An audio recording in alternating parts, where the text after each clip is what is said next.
Hi, everyone. Welcome back to another episode of Transforming Trauma to Triumph. I'm your host, Diana Min, and today I'm joined by Nyeesha Williams, who is a trauma specialist. And I'm so excited to have her on here because she has such an incredible story to share with you all today. Hi, Nyeesha. Welcome. Hello, hello, hello. Yes. Well, for the audience that isn't familiar with who you are and your work, what you do, please let us know what you got going on and where you are in your journey right now, because it really is such an amazing story. Okay, so I guess the two titles I can give myself, it's always difficult for me to go out with titles, but I am a trauma specialist and a growth strategist. My background is in cognitive behavioral therapy. I work with women of color specifically to help them transition and grow from the foundation of hurt and pain and showing them how to change their negative thoughts to positive actions. Um, I recently started a consulting firm for women of color as well, where we actually help these women grow personally and financially, whether they want to be solopreneurs, entrepreneurs, or start businesses, or they just want to grow. So I'm really proud of that. I also am the founder of a nonprofit organization where I started in my living room in Newark, New Jersey, that it is now has grown to 3 all-girls schools in Africa. So I'm really proud of that. So yeah, thank you. I'm just an all-around women lover, supporter, and I'm so here for women empowerment. So yeah. That's amazing. You have Thank three you. schools in Africa. Wow, that's incredible. So I know, you didn't pop on this earth and just show up as this amazing, empowered woman change maker that you are right now, right? Like, walk us through a little bit of the journey that it took for you to get to where you are today. Wow. So that is it's so many layers, right? With that.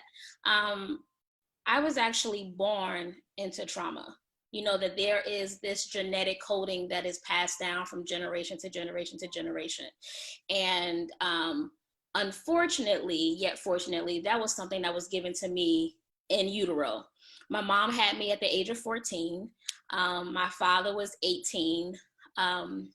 He was in and out of jail. I barely seen him. My mom really couldn't or didn't find the best way to raise me. So I was with my grandmothers, my great grandmothers, and so forth and so on. And growing up was a little difficult because my mother and I was growing up together, right? You know, she's 14 and she's a child herself. So there was a lot of times where she was trying to find herself that I was there witnessing. So whether it was multiple men, whether it was in and out of drug infested neighborhoods or homes, that is something that I witnessed. At the age of 12, my mom married my stepfather, and she was so big on having me involved in his family, whether I felt comfortable or not. She just wanted that unity or the image of unity. So she took me over to his family member's house, and I stayed with some relatives, and I was molested and raped, not just by a relative, but a relative's friend. I spent time with them, and the relative's friend had me inside of the backseat of a car and raped me while everyone was outside of the car. This was for about an hour and some change. After someone finally came to my rescue for whatever reason, I went home and At that time. I was 12. Oh, wow. I was 12 years old. I felt like being rescued at that time, that was all I had to worry about, and it was over. But when I went inside the house, I later found out that this was a conversation that the relative and his friend was, you know, they both felt like it was a tag team situation. So at 10 p.m. that evening, my cousin took me out of my bed, and that was the first time I ever seen the sun, because I stayed up until 7:30 in the morning with this man. Um, I didn't tell anyone. It took me 4 to 5 years to finally tell someone, and that was only because I had a nervous breakdown. I was coming out of the supermarket and I can smell the man. And I thought, like, you know, he was behind me. Was he following me? This was a completely different state. You know, I thought I was safe. I was far away. How am I smelling this man? And I had a nervous breakdown. Someone called my mom, and that's when I came out about my truth. Um, Little while after that, I found out that I was pregnant. I was 17 years old when I had my daughter. So the perpetual cycle just kept going on and on and on. I shared with my mother my story, but there was nothing that was done, because if my mother was a victim herself and she hasn't healed from that, how can she actually assist me with my healing process? I had my daughter at 17 from a C-section in a cold, deserted basement. Of course, it was in a hospital, but I was all alone. No one should be having a C-section at 17 years old. And it was just an experience. It was trauma after trauma after trauma. At the age of 22, I went to court to get custody for my sisters, my two younger sisters. My mom was in the life. She was not taking care of my siblings, and I wanted to take on that responsibility because it was not being done. At the age of 23, I was pregnant again, and I had preterm labor, so I had to bury my son because he did not survive. And the cemetery is a place where I had to drive past all the time to get home. So you understand, so it was just trauma after trauma after trauma. But I knew years later that I didn't want to stay there. I didn't want to continue to live there. I did not want to pass down these generational curses to my daughters or my son. So I was ready to just do whatever the dirty work was, whatever the ugly, gut-wrenching truth was, and that's exactly what I did, and that's how I got here today. Wow. I feel in so much connection to your story, and thank you so much for sharing that. And, you know, as someone that also received that genetic trauma in the DNA and had that play out in my life, I understand how painful all of that was, especially as a young girl who is needing to be protected, needing to feel safe, and never having that safety, and the work that it takes to heal that generational trauma, the physical trauma, the sexual trauma, all of those things, the loss of the child. I mean, what were you talk about this gut-wrenching work. What was that specifically for you? So I'm going to answer that question, but let me tell you what did it for me. Yeah. So I got married. My husband and my two daughters at the time, we drove across country, and we're like, we've been doing all of this work in our careers. Let's just go to a new world, right? So we drove to California. I got this job. I was still in medicine. I got this job in Beverly Hills. It was the highest paying job I ever got in my entire life. I thought that it was like, oh, okay, I made it. Yeah. My background is in performing arts. Prior to the sexual assault, and even after, until I got pregnant, I used to travel with Ebony Dance Theater, Alvin Ailey. I sung in church, so I was really well versed in performing arts. Because I got pregnant, I kind of disconnected from that. So here I am in Beverly Hills. I'm getting all this money, but I was disrespected. Every single day I would come to work, and it's like, here I am, this brown skin. I don't look like everyone that's there. People felt like they can talk to me any way they wanted to talk to me. And I'm like, what example am I setting for my children? How am I going to tell my daughters that, you have to live authentically and stand up for yourself and make sure that you're well respected? But I wasn't doing it, all for the sake of what? Because I was getting money, and it was the highest paying job. So one day there was this blatant disrespect. My boss threw something at my desk and said whatever he said. And I was like, you know what? I'm leaving. Yeah. Like, that's that. I'm walking out. So I walked out. Times were, although I was getting paid the most money, it was just so foreign. So things became difficult. I called my husband. I said, look, I don't know what I just did, but I'm leaving my job. I am not happy. This is just too much for me. He supported it. I got home. I fasted, I cried, and I wrote in my journal for 2 weeks. Those 2 weeks, I poured out every single thing that I went through, all of my truth, whether it made me uncomfortable, whether I felt like somebody was not going to speak to me anymore if they found these words. And after that second week, I shared with my husband, like, hey, I talked about this finally, and I feel better. I feel lighter. You know, it's no more baggage that I'm holding on to. And he said, well, what if you let so and so and so hear or read it? And that's exactly what I did. I packaged it, I self-published it, and I let 5 people read the book. Those 5 people called me back like, 1, I had no idea you went through this. 2, I went through the same thing and I thought that I was alone. 3, you need to let other people hear this because I have friends that are going through the same thing. And the book went bananas. Wow.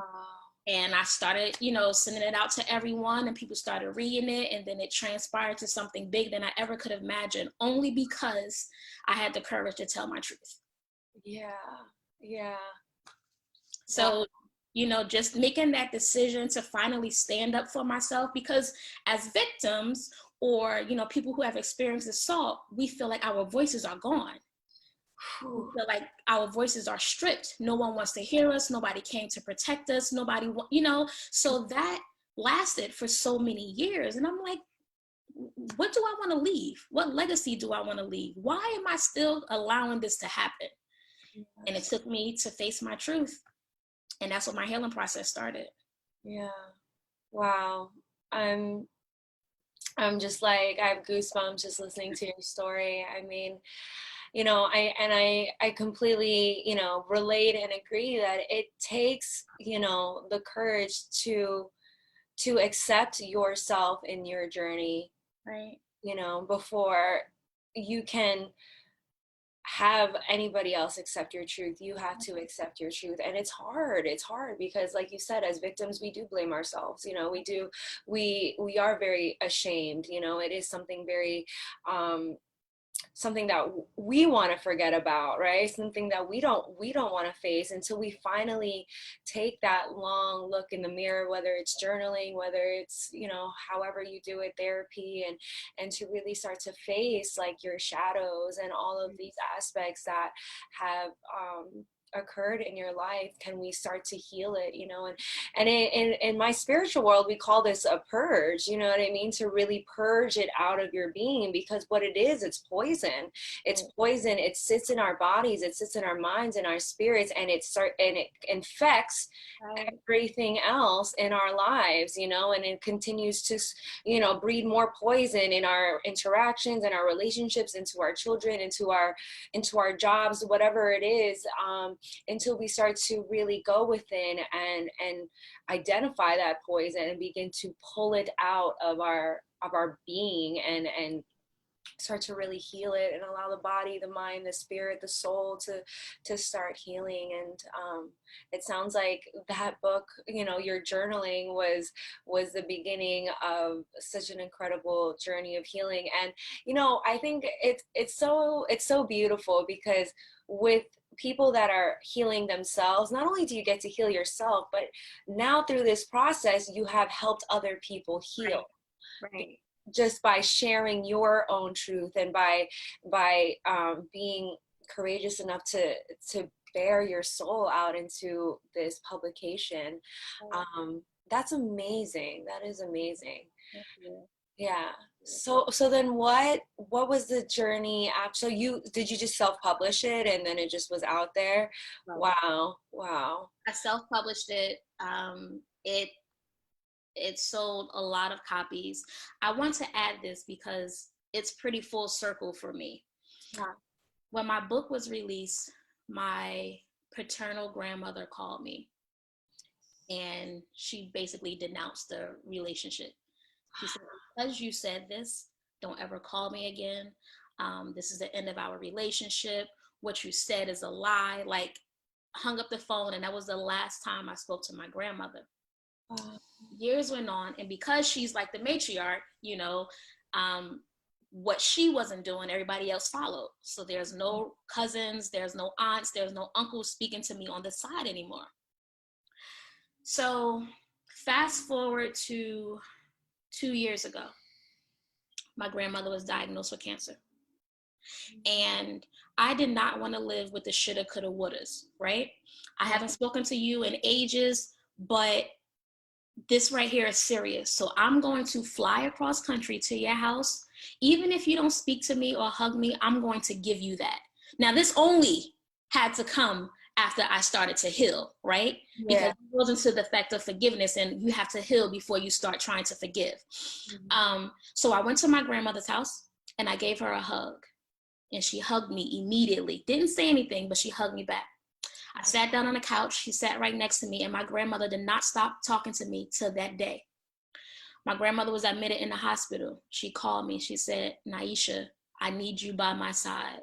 And for those 2 years, I stayed by my grandmother's side, flying to see her every single month, staying with her for a week until she transitioned. And right before she transitioned, she said, I told you, I didn't even remember this. I told you when you was 21 that you would be the one to take care of me. I know that I hurt you and I was in a bad space, but I would not go if you was not by my side. And that was full circle for me because I was so hurt. Like, you, my grandmother, like, you're not talking to me? Like, what in the world? But it took me to forgive. It took me to step outside of myself and say, you know what? I'm going to take this extra step and let's just see where that goes. And my grandmother would not do anything, would not talk to any doctors, nothing, if I was not there signing off or approving before she left. Wow. Man, you know, that is so powerful. It's so beautiful. I just need a moment to just feel all the feelings right now. Talking about forgiveness, you know, and for me too, like, I had to really walk this journey of forgiveness because it is a journey, right? Like, it's a process. Like, grieving is a process, forgiveness is a process, you know, having been abused as a child, and so, you know, working on that relationship with my mother, and forgiving the, you know, it's so funny. Well, it's not funny, but it's interesting that a lot of people can be like, how can you so easily talk about being raped or about being this or whatever?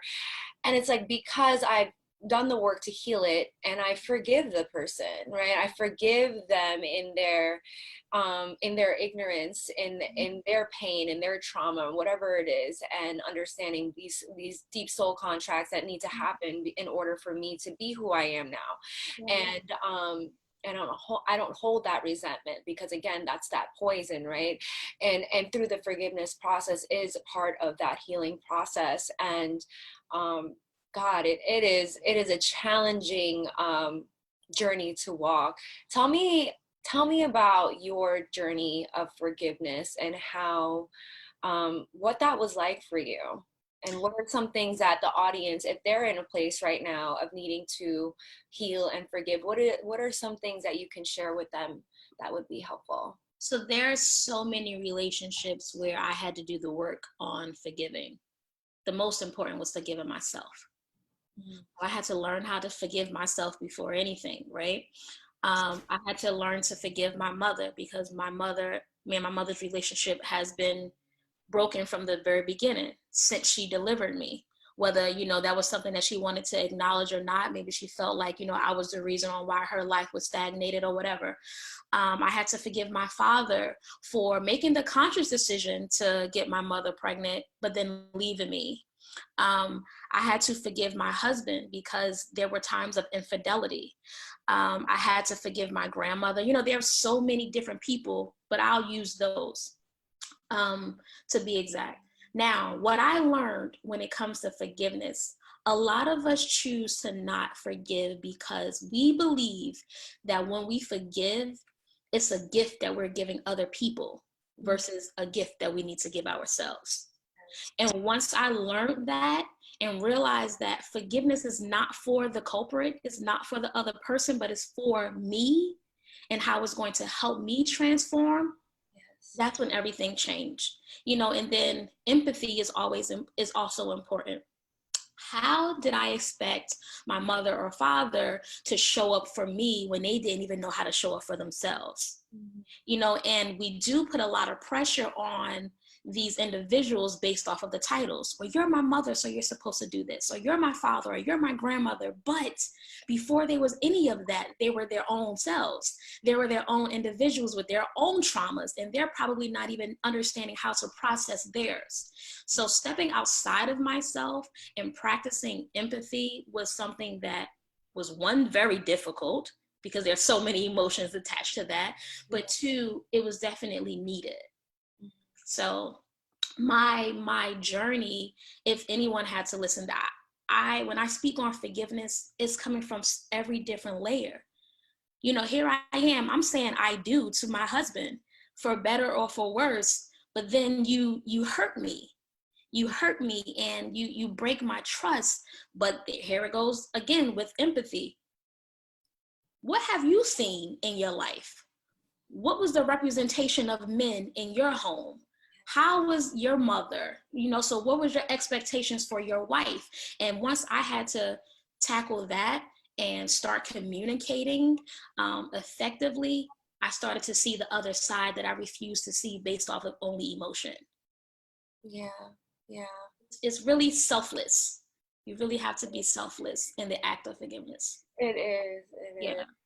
And you know, I love how you say stepping outside of yourself to empathize with somebody else's journey, with their trauma, with, you know, their own limitations, and then to take our expectations out of it, because it's like we have expectations of other people to do or perform or to show up in a certain way for us, and to really love unconditionally, it is to release them from those expectations and to love them in the truth of who they are. And like you said, in order to do that, we have to release those expectations of ourselves and love ourselves in the truth of who we are unconditionally, and allow ourselves to be completely accepted within who we are, in order to do that for others. And the forgiveness of yourself is, I mean, that's major. That's so huge. Major. And I do want to say, like, especially when the viewers are either watching or listening, right? When it comes to forgiveness, you can forgive a person while simultaneously walking away. Yes. Just because you forgive does not mean you have to stay and deal with. But by forgiving, it allows you to be clear-minded on setting healthier boundaries. Mm-hmm. And when you set those healthier boundaries, you can say, listen, I love you. I'm going to forever love you. I forgive you. But this right here is not in alignment with me. This is not, you know, feed my soul. So I'm going to go, but I'm not harboring any feelings once I leave. Mm-hmm. And that allows you to fully let it go, because Yes. it's like, even if you were to walk away and still have some resentment, you keep yourself attached to that, right? You keep yourself attached to that person, to that energy, to the act, or whatever it is.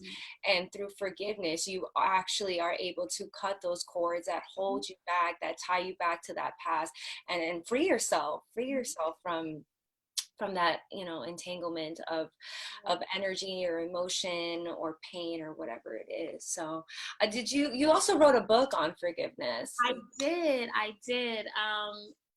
It will be released September 8th, this upcoming September 8th. And it basically takes the reader through 8 different steps for ultimate forgiveness. So we touch on healing emotional trauma. We talk about the genetic coding and how it's passed down. But these steps are steps that I use for myself. It's steps that I've shared with my close community. And when I talk about these 8 steps towards forgiveness, it's a lot of work for you. Like, you got to hold yourself accountable. And that's a lot of times we don't want to do that. It's so easy to point the finger at the other person. But he did this, or but she did that. But it's like, all right, let's go in. Where's that introspection? How do we do some self-actualization? How do we work on us? What role did you play in this particular situation? And how can you see the role that you play so you won't enter into something similar again? Right. Yeah. I think that's such an important aspect, that introspection, because I think a lot of times people will repeat the same cycles with their, a similar perpetrator or a similar relationship, a style, partner, whatever it is, and then constantly point the finger outside of themselves without ever looking at the poison within themselves that they're giving out constantly. And so yeah, in order to really set yourself free, you really do have to go within and do that hard work, like you said. You do, you really do. Yeah.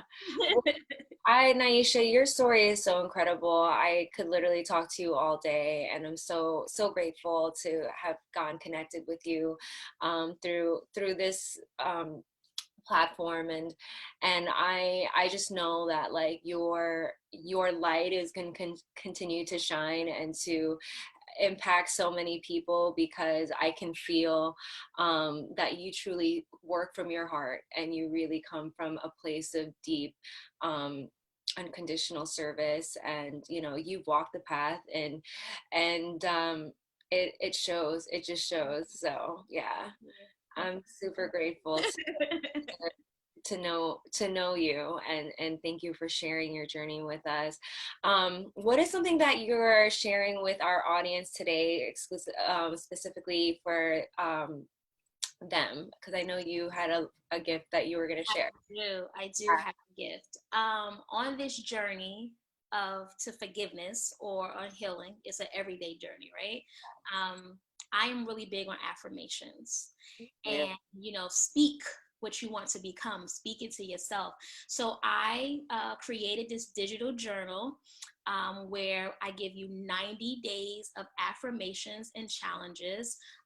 You speak these affirmations to yourself, and then there's some challenges I want you to do and practice so you can become this wholesome individual. So I'm gifting the audience the 90 days of affirmation on my website now. Would you like me to share my website? Yes, Or please. Yes.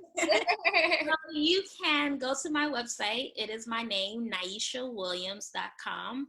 That's NYEESHA Williams with an S.com. And you can scroll down and see the 90 days affirmation journal, and it's right there for you.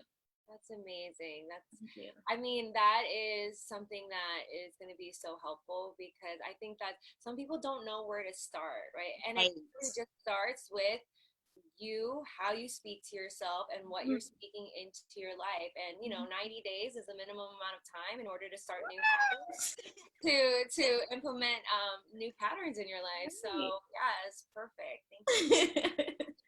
But thank you for having me, Diana. I really appreciate this. Just being in alignment with someone that understands, that's doing this work, and opens up space, safe space for other individuals to tell their story is amazing and commendable. So I thank you. Oh, absolutely. It's my greatest joy to not only do the work for myself, but to help other people, start their journey if they haven't started it, or wherever they are on their journey, to be in support in any way I can. Because like, and something that you said too, that is the main reason that I started my journey was not passing this on to our future generations, right? Not passing this trauma on to our children. And, for me, after everything that I experienced as a child and as a young adult, I was just like, I never want to do this to anybody else. And I never want anyone to experience what I experienced. And how can I, be where it stops. It stops here with me, and that was my main motivation. And so for you as a mother, I can only imagine like how like you want to lead your children, Right. your daughters into a new way of life, right? And to stop that generational trauma with you. And it's healing generational lineage wounds, like that's not easy. Healing, you're healing for the bloodline, you know what I mean? Like you are the one that is like just Right. creating this ripple effect, not only for the generations in front of you, but also it reverberates back to the generations behind you as well. It really does. You said it.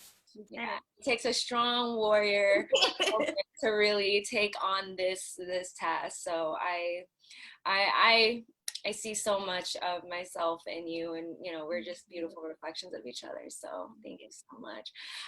Nyeesha's website is going to be under this video, and then also in the email that you got this interview in. So please go check out her website and all the amazing work that she's doing in the world. And if you feel called to work with her, I'm sure reach out to her, because she's gonna be she's the one for sure. She's the one. Thank you guys so much for tuning into another episode of Transforming Trauma to Triumph. I'm your host, Diana Min, and we'll catch you on the next episode. Have a beautiful day. Bye.